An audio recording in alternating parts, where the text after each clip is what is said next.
The space station called Harmony's Rest was very big. It floated in the dark space between 3 different star systems. Many alien species came here to trade, to talk, and to make peace. The station was 300 years old, and the beings who lived there thought they had seen everything. They were wrong. Yuna was a simple human woman. She worked on a cargo ship called the Morning Calm. Her job was to fix clothes and fabrics. She was good at sewing. She was good at making things with her hands, but she was not important. She was not a diplomat, or a scientist, or a soldier. She was just a woman who knew how to use a needle and thread. The Morning Calm had stopped at Harmony's Rest to deliver supplies. Yuna had 6 hours of free time before her ship left again. She decided to walk around the station. She wanted to see new things. She wanted to stretch her legs after being on the small ship for so long. The station was amazing. There were aliens of every shape and size. Some were tall and thin like trees. Some were short and round like balls. Some had fur. Some had scales. Some had skin that changed colors. Yuna smiled at everyone she passed. Most aliens did not smile back. They did not know what smiling meant. But some of them made small gestures of greeting. And that made Yuna happy. She walked for a long time. She got lost twice. The station was very confusing, with many levels and many corridors. The signs were in 12 different languages, and Yuna could only read 2 of them. She needed to find a restroom. She walked down a corridor that looked promising. The walls here were nicer than the other parts of the station. The floors were clean and soft. There were plants in beautiful pots. Yuna realized she had walked into an important area, but she did not turn back. She really needed that restroom. Then she heard the crying. It was not human crying. It was higher and sharper, like many small bells ringing at once. But Yuna knew what crying sounded like. She had heard it in many languages and from many species. Pain and sadness sounded the same everywhere in the galaxy. She followed the sound. The crying came from a large room with a clear door. Yuna looked through the door and saw something that broke her heart. There were 14 small creatures inside. They looked like baby cats, but bigger. They had thick fur with beautiful stripes of white and gray. They had 6 legs instead of 4. Their ears were very large, and their eyes were golden and wet with tears. They were cubs, baby aliens, and they were all crying. Around the cubs stood many adult aliens. Some looked like the cubs, but much bigger, tall, and powerful with the same striped fur. Others were different species. They all looked tired and worried. They were trying to comfort the cubs, but nothing was working. A guard stopped Yuna at the door. He was a Tarani, a species with blue skin and neck frills that moved with his emotions. "Human, this area is restricted," the guard said. "You cannot be here." "What's wrong with them?" Yuna asked. She could not stop looking at the crying cubs. "Why are they so upset?" The guard's frills flattened. He looked sad. "Their mother is very sick. She has been in medical stasis for 6 days. The cubs will not eat. They will not sleep. We have tried everything."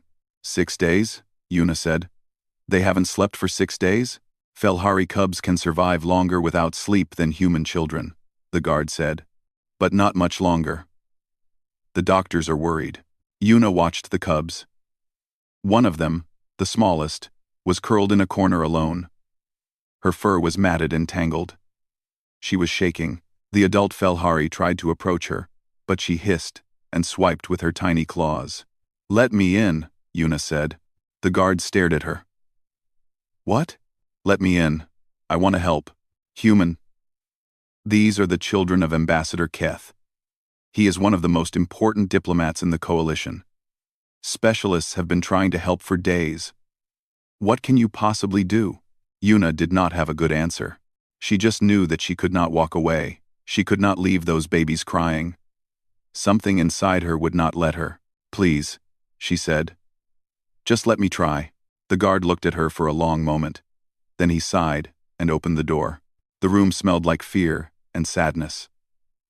The crying was much louder inside. Yuna walked slowly toward the cubs, keeping her body low and her movements gentle. The adult Felhari watched her with suspicious eyes. A tall female with commander markings on her uniform stepped forward. Her name was Vrix, and she was in charge of the station's security. Human. What are you doing? These cubs have rejected every attempt at comfort. They have bitten 3 attendants and scratched 2 more. They're cold, Yuna said. Everyone stared at her. What? Commander Vrix asked. They're cold. And scared. And lonely. Yuna knelt down near the smallest cub, the one in the corner. And their fur is all tangled. Has anyone been brushing them? Grooming them? Felhari cubs are groomed by their mothers, one of the adult Felhari said. No one else is permitted to touch them in that way. Well, their mother can't do it right now, Yuna said. And these babies need help.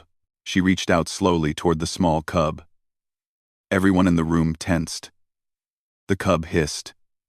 Showing tiny, sharp teeth, Yuna did not pull back.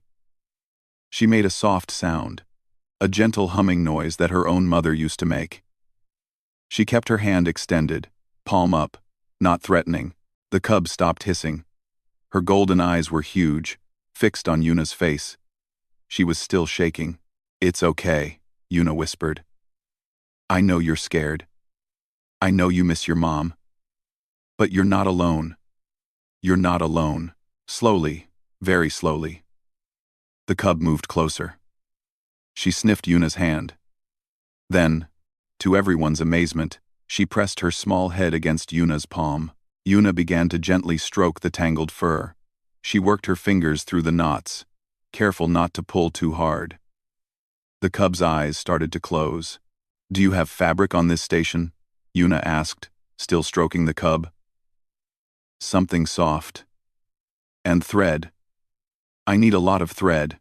Commander Vrix's frills were standing straight up in surprise. Why? What are you planning? Yuna looked at the other cubs. Some of them had stopped crying. They were watching her with their big golden eyes, curious. Where I come from, Yuna said. When children are scared and cold and missing their family, we make them special clothes. We call them pajamas. Matching pajamas. For the whole family, it helps them feel like they belong, like they're safe, like they're loved. Pajamas? Commander Vrix said the word like it was from an alien language. Which, for her, it was. Soft clothes for sleeping, Yuna explained. I'm going to make pajamas for all 14 of them. Matching ones. So they know they're still a family, even while their mother is sick.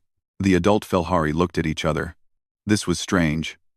This was not in any protocol, but nothing else had worked. Ambassador Keth's assistant, a young Felhari named Bora, stepped forward. I will get you whatever you need, she said. Fabric, thread, tools, anything. Yuna smiled. The small cub in her arms had fallen asleep the first time she had slept in 6 days. Then let's get started, Yuna said. We have 14 little ones who need to know they're loved. She did not know it yet, but Yuna was about to change the galaxy. All because she could not walk past crying children. All because she knew how to sew.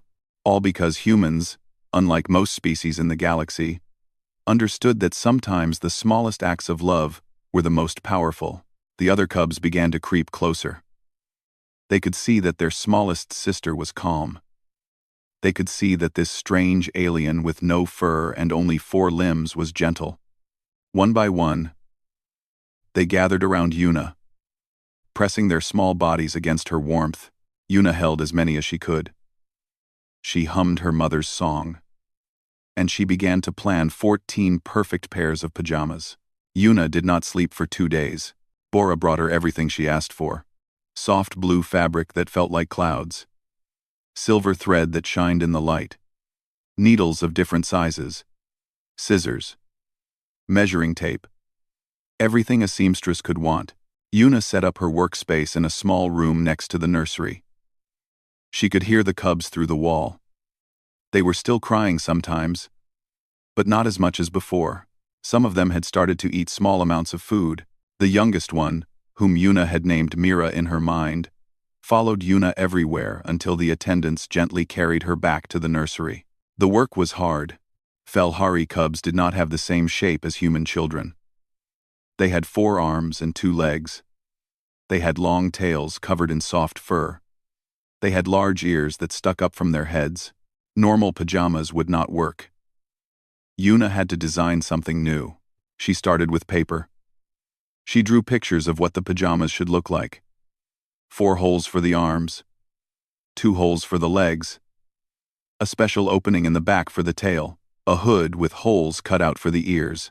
Everything had to be perfect. Then she measured each cub. This was not easy.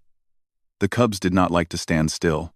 They wiggled and squirmed and tried to play with the measuring tape, but they let Yuna touch them. They trusted her. And slowly, carefully, she got all the measurements she needed. Mira was the smallest. She was only 3 years old in human time. Her measurements were tiny, and Yuna's heart hurt thinking about how small and scared she must feel. Teo was the biggest. He was 8 years old, almost not a cub anymore. He tried to act brave for his younger siblings, but Yuna could see the fear in his golden eyes. He missed his mother too. Yuna cut the fabric with care. Each piece had to be exactly right. She sewed slowly and carefully, making sure every stitch was strong. The pajamas needed to last. They needed to be comfortable. They needed to feel like a hug. She chose pale blue fabric because it was soft and calming. She added tiny white stars because she wanted the cubs to dream of beautiful things. And on the chest of each pajama, she embroidered a special symbol. Bora had taught her the Felhari word for family. It was a beautiful symbol, like a circle with smaller circles inside it, all connected. It meant that no matter how far apart family members were, they were still joined together. They were still one. Yuna embroidered this symbol on every pajama, using silver thread so it would shine. The hours passed. Day became night. Night became day again. Yuna's fingers hurt. Her eyes were tired. Her back ached from bending over her work. But she did not stop. She could not stop. Those cubs needed her. People came to watch her work. Aliens of many species stood in the doorway, curious about this strange human and her strange project. Commander Vrix came several times. She said nothing, but Yuna could see her frills moving with emotions she did not understand. Ambassador Keth did not come. He stayed by his mate's medical pod, waiting and hoping and praying to whatever gods the Felhari believed in. On the second night, Yuna finished the last pajama. It was Teo's, the biggest one. She held it up and looked at her work. It was good. It was soft. It was full of love. She carried all 14 pajamas to the nursery. The cubs were awake, huddled together in a tired pile. They had slept a little in the past 2 days, but not enough. Their eyes were red, and their fur was dull. "I have something for you," Yuna said softly. The cubs looked up. Mira chirped and ran to Yuna on her 6 little legs. One by one, Yuna dressed each cub in their new pajamas. She was gentle and patient. She helped them put their arms through the holes and their tails through the back openings. She pulled the hoods over their heads and smiled when their ears popped through the ear holes. When she was done, all 14 cubs stood together in their matching pajamas, pale blue with white stars, the family symbol shining on their chests. The cubs looked at each other. Then they looked down at themselves. Then something amazing happened. Teo started to purr. The sound was deep and rumbling, a sound of happiness and comfort. One by one, the other cubs joined in. The room filled with the sound of 14 small Felhari purring together. "We match," said Hana, one of the middle cubs. Her eyes were wide with wonder. "We all match. Like a family." "You are a family," Yuna said. Her voice was thick with emotion. "You will always be a family. These pajamas are just to help you remember that." Mira climbed into Yuna's lap. Her small body was warm in the soft pajamas. She pressed her head against Yuna's chest and closed her eyes. "Soft," Mira whispered. "Safe." The other cubs gathered around. They lay down together on the nursery floor. a pile of blue and white and silver. Their purring mixed into one continuous sound, like a song. Within minutes, all 14 cubs were asleep. Yuna sat in the middle of them, too tired to move, too happy to care. She had done it. She had helped them. That was how Commander Vrix found them an hour later, one human woman surrounded by 14 sleeping Felhari cubs, all wearing matching pajamas, all peaceful for the first time in a week. Vrix stood in the doorway for a long time. Her frills were flat against her neck, a sign of deep emotion. She did not know what to say. She had served on this station for 30 years. She had seen diplomats argue and make peace. She had seen wars end and friendships begin. But she had never seen anything like this. She went to find Ambassador Keth. The ambassador was still sitting by his mate's medical pod. His fur was messy, and his eyes were tired. He had not slept much either. "Ambassador," Vrix said gently, "you need to come to the nursery." Fear flashed across Keth's face. "What happened? Are the cubs?" "They are fine," Vrix said. "Better than fine. Please, come and see." Keth followed her through the corridors. His hearts were beating fast. He did not know what to expect. When he reached the nursery and looked through the clear door, he stopped moving. He stopped breathing. His children were asleep.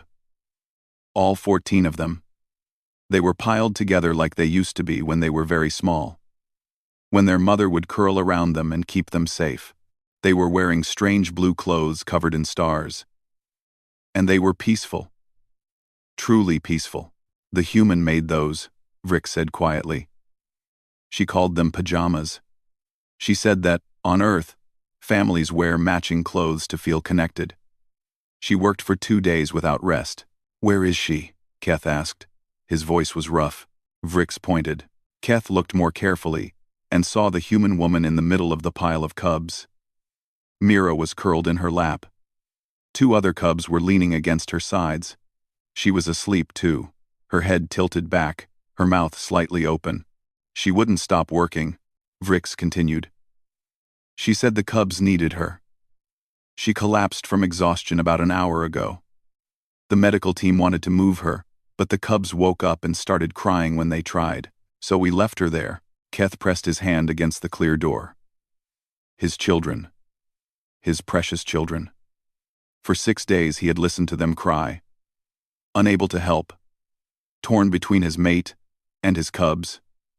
Failing both. And this human woman, this stranger from a cargo ship, had saved them with soft fabric and silver thread. "What is her name?" Keth asked. "Yuna. She is from a ship called the Morning Calm." "Yuna," Keth repeated. He would remember that name. He would remember it for the rest of his life. Inside the nursery, one of the cubs stirred. It was Hana, the one who had spoken earlier. She opened her golden eyes and saw her father watching through the door. She smiled a human expression that Yuna had taught her and pointed to the symbol on her chest. "Family." Keth smiled back, tears running down his striped face. His frills trembled with emotion. His children would be okay. Because one human woman had refused to walk past their pain. Because one human woman had known that sometimes the simplest gift was the most powerful one. Love, made visible. Comfort, made tangible. Family, stitched in silver thread. Ambassador Keth made a silent promise. He would find a way to thank this human. He would find a way to honor what she had done. And he would never, ever forget the lesson she had taught him, that hope could come from the most unexpected places, and that kindness was the strongest force in the galaxy. 3 weeks passed. The good news was that Counselor Nari woke up from medical stasis. The doctors said she would make a full recovery. She was weak and tired, but she was alive. Ambassador Keth cried when he saw her open her eyes. The whole station celebrated. The cubs heard the news and ran to the medical wing as fast as their 6 legs could carry them. They piled onto their mother's bed, careful not to hurt her. Purring and chirping and crying with happiness, Nari held them all, her arms wrapped around as many as she could reach, tears streaming down her striped face. "My babies," she whispered. "My beautiful babies. I'm so sorry I left you." "You didn't leave us," Teo said. He was trying to be brave, but his voice shook. You were sick. You came back. That's what matters. Nari looked at her children carefully. She noticed something strange. What are you wearing? She asked. The cubs looked down at their pajamas. They were a little dirty now, and some of them had small tears from playing too hard. But the cubs still wore them. They wore them every day. Pajamas, said Mira, the smallest. She pointed to the symbol on her chest. See? Family. Yuna made them for us. Yuna? Who is Yuna? The cubs all started talking at once, their voices overlapping in excitement. Nari couldn't understand anything. Finally, Keth gently quieted them down. A human woman made those clothes for the cubs, he explained. While you were in stasis, the children were very upset. They wouldn't eat or sleep. Nothing we tried worked. Then this human came, just a simple textile worker from a cargo ship, and she made them these pajamas. She called them matching family pajamas. She said it was a human tradition. Nari touched the soft blue fabric. She traced the silver family symbol with her finger. She saved them, she whispered. Yes, Keth said. She did. Nari looked at her children with new eyes. They were healthy. They were happy. They were wearing strange human clothes with stars on them. And they were all matching. Where is this human now? Nari asked. I want to thank her. Keth's ears lowered sadly. Her ship left 2 weeks ago. She was assigned to a distant trade route. I tried to contact her, but cargo ships move constantly. I haven't been able to reach her. Nari nodded slowly. She would find a way to thank this human. Someday. But first, there was a small problem to deal with. Children, Nari said gently. You need to take off those pajamas now. The doctors need to examine you properly. The room went very quiet. All 14 cubs looked at their mother with identical expressions. Their golden eyes were wide. Their ears were flat against their heads. Their tails had stopped moving. No, said Teo. Nari blinked. What? No, Teo repeated. We don't want to take them off. Teo, sweetheart, it's just for a medical scan. You can put them back on after. No. This time, it was Hana who spoke. And then Jinho. And then Mira. One by one, all 14 cubs said the same word. No, no, no, no. Nari looked at Keth with confusion. Keth sighed. This has been a challenge, he admitted. They won't take the pajamas off. Not for anything. The medical examination was finally completed, with the cubs wearing their pajamas. The doctors had to work around the fabric, which was not easy. But it was better than the alternative. When one attendant tried to remove Mira's pajamas, she bit him. Mira had never bitten anyone in her life. The days passed, and the situation did not improve. The cubs wore their pajamas to meals. They wore their pajamas to lessons. They wore their pajamas to playtime and nap time, and every time in between. They need to be washed, the nursery staff said desperately. The pajamas are getting dirty. Then wash them while the cubs are sleeping, Nari suggested. They tried. At night, when all 14 cubs were asleep in their pile, an attendant crept into the nursery. She carefully began to remove Jinho's pajamas. Jinho woke up immediately. He let out a sound that was somewhere between a scream and a war cry. Within seconds, all 14 cubs were awake, all of them making the same terrible sound. The attendant ran away and never came back to the nursery again. Finally, Nari came up with a solution. She ordered 14 copies of the pajamas made. While one set was being washed, the cubs could wear the other set. It didn't work. These are wrong, Sora said, holding up the new pajamas. She was 6 years old and very serious about everything. What do you mean, wrong? Nari asked. They're exactly the same. Blue fabric, white stars. The family symbol. Everything is identical. Everything is identical. No. Sora shook her head firmly. These are wrong. They don't feel right. Yuna didn't make them. Sora, that's not reasonable. Yuna made ours, Sora said. Her voice was getting louder. Yuna made them with love. These ones are empty. I can feel it. We all can. Nari looked at her other children. They all nodded in agreement. Wrong, said Mira, pushing the new pajamas away. Want Yuna's pajamas. Nari didn't know what to say. These were children. They were being irrational. But they were also right, in a way she couldn't explain. There was something special about those pajamas. Something that couldn't be copied. The biggest problem came 2 weeks later. The Coalition's Grand Assembly was meeting on Harmony's Rest. This was a very important gathering where diplomats from hundreds of species came together to discuss peace and cooperation. Ambassador Keth was required to attend, and tradition said he must present his family. Felhari tradition was very old and very strict.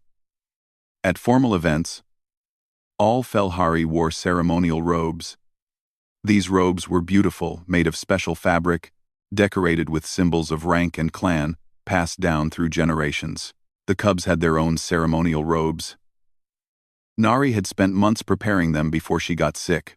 Children, she said on the morning of the Grand Assembly, it's time to get dressed for the ceremony. 14 pairs of golden eyes stared at her.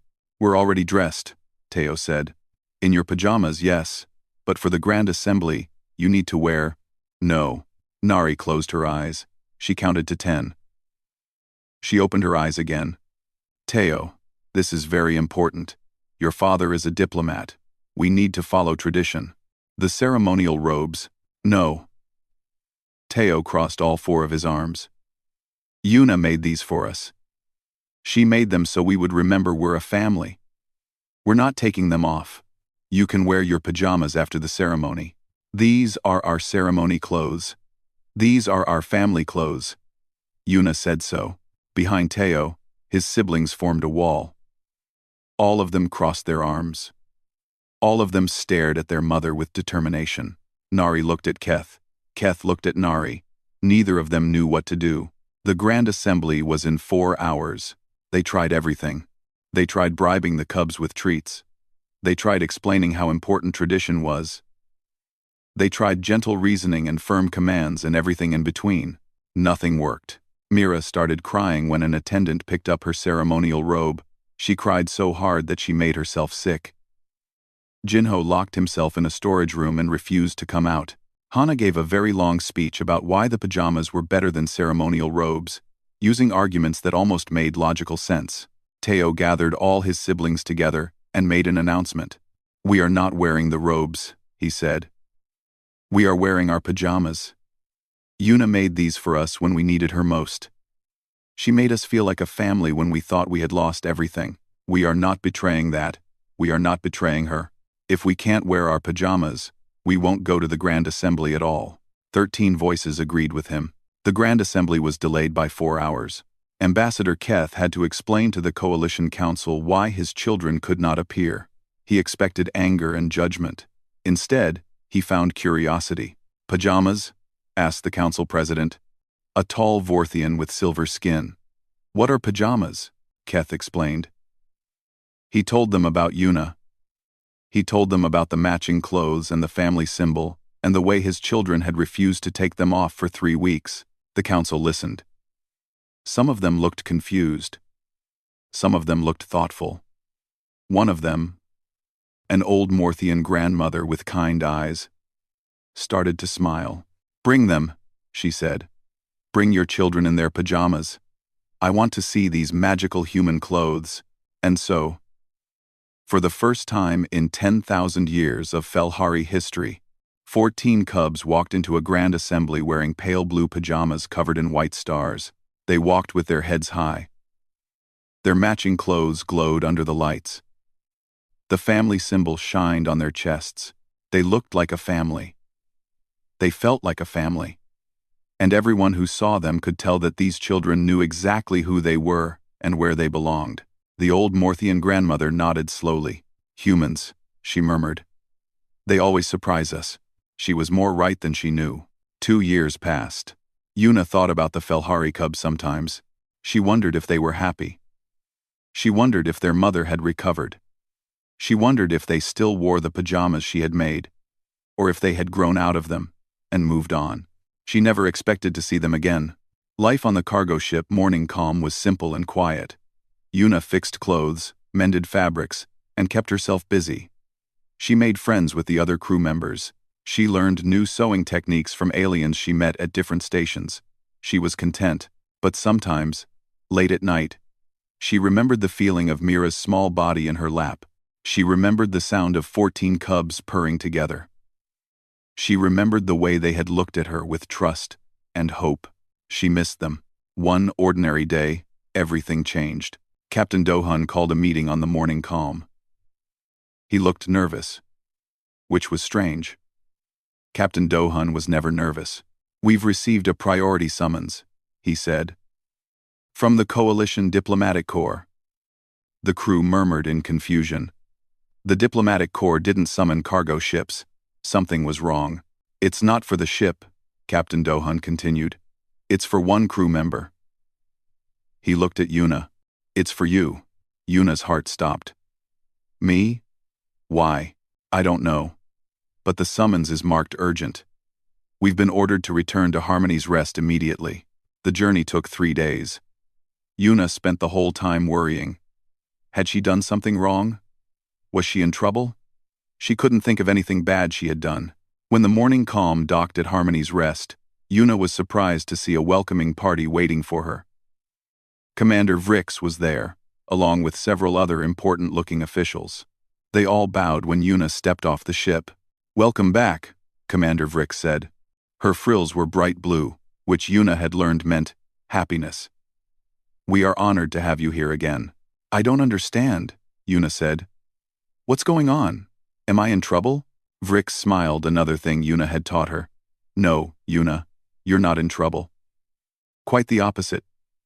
Please, follow me. There is someone who wants to see you." Vrix led Yuna through the station. They walked through familiar corridors, past the same beautiful plants and fancy walls that Yuna remembered from 2 years ago. They were going to the diplomatic wing. They stopped outside a large set of doors. Yuna heard sounds from inside, voices, many of them, talking excitedly. "Ready?" Vrix asked. "For what?" Vrix opened the doors. The sound hit Yuna like a wave. Screaming, happy, joyful screaming, followed by the thunder of many feet running toward her. "Yuna!" 14 Felhari cubs came barreling around the corner. But they weren't small anymore. They had grown so much. The smallest ones were now at Yuna's waist. The biggest ones were taller than her, but she recognized them instantly. Their golden eyes, their striped fur, and yes, their pajamas. Worn, faded, patched in places, too small now, but still there, still being worn. They crashed into her like a furry tidal wave.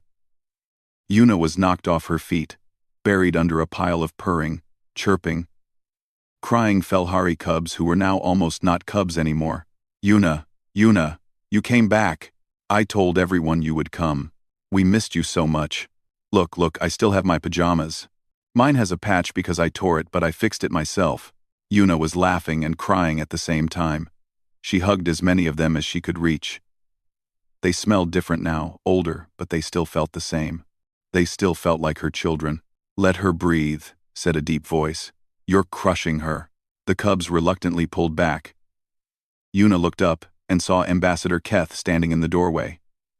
Next to him was a beautiful female, Felhari counselor Nari. Yuna realized. The mother, the one who had been sick. Nari stepped forward. Her eyes were wet with tears. "Yuna," she said, "I never got to thank you. For saving my children. For giving them comfort when I couldn't be there." Yuna stood up shakily. "I didn't do anything special. I just made some pajamas." Nari shook her head. "You did so much more than that. You taught them that they were loved. You taught them that they were a family. That lesson, that gift, it changed them. It changed all of us." "She's being modest," Keth said. He walked forward and placed a hand on Yuna's shoulder. "The reason we summoned you is simple. The cubs have grown. The pajamas no longer fit. And they absolutely refuse to wear anything else. We tried everything, Nari added. We had copies made. We had other tailors try. Nothing works. They say only your pajamas are real. Only your pajamas feel like family. Yuna looked at the cubs. They were watching her with hopeful eyes. Please, Yuna, said Mira. She was 5 now, not 3. But her voice was still small and sweet. Please, make us new pajamas. We'll help this time. We'll do whatever you say. We need them. They make us feel safe. Yuna's heart melted. How could she say no? Okay, she said. But I have conditions. The cubs leaned forward eagerly. First, you all have to help me. You're bigger now. You can learn to sew. Enthusiastic nodding. Second, we're going to make them special. Different from the old ones. You can each choose something you want on yours. A moon. A star. A rocket. Whatever makes you happy. Even more enthusiastic nodding. Third, Yuna paused. Third, you have to teach me how to purr. I've always wanted to learn. The cubs burst out laughing. Felhari laughter was a beautiful sound, like bells mixed with birdsong. Humans can't purr, Hana said, giggling. Then I'll make a different sound, Yuna said. A human purr. We'll invent it together. The next 3 months were the happiest of Yuna's life. She stayed on Harmony's Rest, given special quarters near the diplomatic wing. Every day, the cubs came to her sewing room. They learned how to thread needles. They learned how to cut fabric. They learned the patient, careful art of making something with your own hands. It wasn't easy. Jinho poked himself with needles at least 20 times. Sora got so frustrated with her stitches that she cried. Teo, trying to be a good example, worked so hard that he forgot to eat and almost fainted, but they learned. Slowly, carefully. They learned. Yuna taught them more than sewing. She taught them human songs. She taught them human games. She taught them about Earth and its strange blue oceans and green forests, and the billions of humans who lived there. The cubs taught Yuna too. They taught her Felhari words. They taught her about their culture and their history. They taught her how to brush Felhari fur properly, which was apparently very important. And they told her about the 2 years she had missed. They told her about the Grand Assembly where they had refused to wear ceremonial robes. They told her about the confused diplomats and the smiling Morthian grandmother. They told her about how the story had spread across the station, the tale of the human seamstress and her magical pajamas. Other families asked about it, Hana said. They wanted matching clothes too, for their own children. But we told them only you could make real ones, Teo added. Because you make them with love. Yuna didn't know what to say to that. Finally, after 3 months of work, the new pajamas were done. 14 sets of pajamas, each one handmade by Yuna and the cub who would wear it. Deep purple fabric this time, because the cubs had voted on the color. Silver moons and golden stars, because they couldn't agree on one or the other. Tiny rockets scattered across the fabric. Because Mira had insisted, the family symbol was still there, stitched in silver over each heart. But now there was a new symbol next to it, the human character for love, which Yuna had taught them. And on the inside of each pajama, hidden where only the wearer could see, was Yuna's name in Felhari script. The cubs had embroidered it themselves. Now we'll always carry you with us, Mira explained. Even when you have to leave. You'll be right here. She pressed her hand over her heart. Yuna cried. She wasn't ashamed of it. These children, these wonderful, stubborn, loving children, had become her family too. She didn't want to leave. But she didn't have to. Because Ambassador Keth had one more surprise. We would like to offer you a position, he said. Here, on Harmony's Rest, as the station's official textile artist, you would teach others what you taught our children. You would make matching clothes for families who need them. You would stay. Yuna stared at him. Stay? Here? Forever? For as long as you want. Yuna looked at the cubs. All 14 of them were watching her with hopeful eyes. "Please stay, Yuna," Mira whispered. "Please be our family for real." Yuna didn't need to think about it. "Yes," she said. "I'll stay." The cubs erupted into cheers. They tackled Yuna again, and this time she was ready. She held them tight and laughed and cried and felt, for the first time in a very long time, like she had found exactly where she belonged. She was home.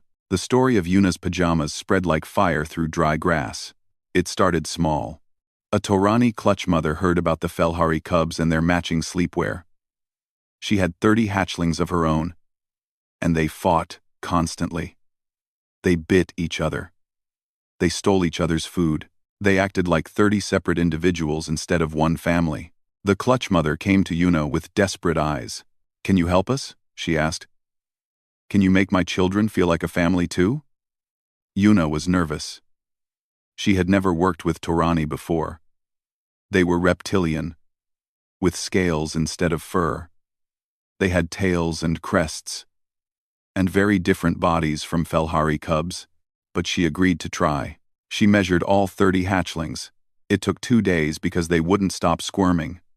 She designed special pajamas that would fit over their scales without pinching. She chose green fabric because the clutch mother said green was calming for Torani babies.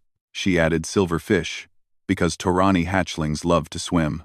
When the hatchlings put on their matching pajamas for the first time, something magical happened. They stopped fighting. They looked at each other, at their matching scales and matching pajamas and matching silver fish. They realized that they were not 30 separate individuals. They were one clutch. One family. They belonged together. The clutch mother cried and cried. Happy tears. Word spread further. A Morthian family of 12 wanted matching pajamas. Yuna made them in warm brown fabric with golden leaves. A Vecnar collective usually known for being cold and logical quietly requested 20 sets for their younglings. Yuna made them in silver and blue with geometric patterns. More and more families came. Yuna was overwhelmed with requests. She couldn't make enough pajamas by herself, so she started teaching. Yuna opened a textile class in one of the station's empty rooms. At first, only a few aliens came to learn. But soon the class grew. Beings from 20 different species sat together, learning how to thread needles and cut fabric and sew straight lines. It was hard. Many species had never used needles before. Some had claws that got in the way. Some had too many fingers. Some had no fingers at all. But they learned. Slowly and patiently, they learned. The Felhari cubs helped. Teo became Yuna's assistant teacher. He was patient and kind, and he never laughed when students made mistakes. Mira sat with the youngest aliens and showed them basic stitches. Hana gave lectures about the history of pajamas, which she had researched thoroughly. The classes grew bigger. Yuna had to open a second room, then a third. She trained other teachers to help. Soon, textile classes were being held in every section of Harmony's Rest, and the pajamas spread beyond the station. A trading ship carried the idea to a distant planet where 2 species had been enemies for centuries.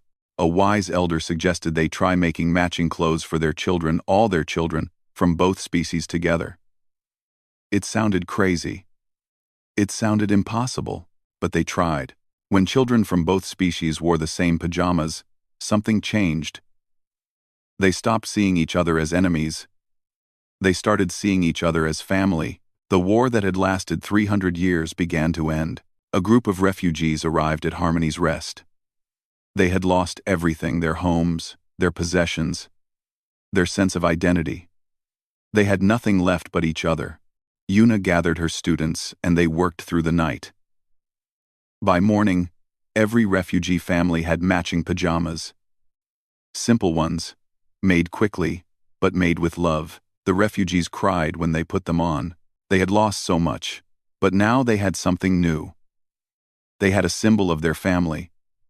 They had proof that they belonged to each other. The tradition grew and grew. 1 year after Yuna arrived, the station held its first ever family night. It was Commander Vrix's idea.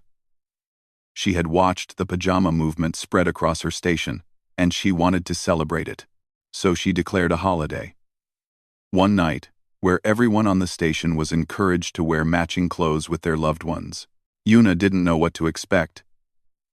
She thought maybe a few families would participate. She was wrong. On the night of family night, Yuna walked into the central plaza and stopped breathing. Thousands of beings filled the plaza, thousands and thousands, and almost all of them were wearing matching pajamas with their families. There were Felhari families in purple and silver, Torani clutches in green and gold, Morthian families in brown and copper, Vecnar groups in blue and white. Human families from the station's growing population, wearing every color imaginable. Some families were small, just 2 people holding hands. Some were huge, dozens of members all wearing the same pattern. Some were traditional families with parents and children. Some were chosen families, friends who had become something more. All of them matched. All of them belonged. Ambassador Keth found Yuna at the edge of the crowd. His family surrounded him, Nari, and all 14 children, now in their purple pajamas with moons and stars and rockets. "You did this," Keth said. "You changed everything." Yuna shook her head. "I just made some clothes." "No." Keth's voice was firm. "You reminded us of something we had forgotten. Something important." He looked out at the crowd. Beings who would never have spoken to each other before were now laughing together, comparing patterns, admiring each other's family symbols. Species that had been enemies were standing side by side, their children playing together. "The galaxy is cold," Keth continued. "Space is vast and dark and lonely. We build walls between ourselves and others. We forget that we need each other. We forget that connection is what makes life worth living." He turned back to Yuna. "You taught us that comfort is not weakness, that softness is not silly, that the simplest acts of love can bind families together across the stars. That is not a small thing, that is everything." Yuna didn't know what to say. Tears were running down her face. Mira tugged on Yuna's sleeve. She was 7 now, almost not a cub anymore, but she still liked to hold Yuna's hand. "Come on," Mira said. "Everyone's waiting for you." "Waiting for me? Why?" "Because you're our family," Mira said simply. "And family stays together." My 1944. Mira led Yuna into the center of the plaza. The crowd parted to let them through. Yuna felt thousands of eyes on her. But they were all friendly. They were all grateful. A stage had been set up in the middle of the plaza.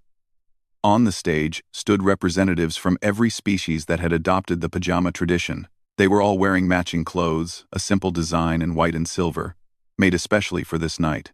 They were waiting for Yuna. Commander Vrix stepped forward with a microphone.